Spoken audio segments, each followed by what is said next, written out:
आसा जोर है। अस्सलाम वालेकुम दोस्तों, क्या हाल है आप सबके। मेरा नाम मोहम्मद सजावाल है और डेरा गाजी खान। दोस्तों ये करवा रहा हूँ फैसलाबाद में।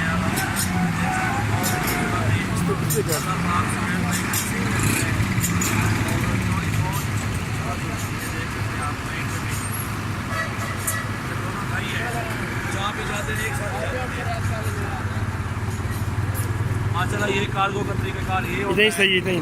अगर आपने बकरे लेने हैं हमसे कार्गो करवा देंगे, कोई टेंशन भी नहीं है, डरने की बात भी नहीं है। अल्हम्दुलिल्लाह मैं जो अल्हम्दुलिल्लाह हर रोज़ के 3, 4, 5, 10, 7, 8 नाले कार्गो करवा रहा हूँ, अल्लाह का शुक्र है। ठीक है।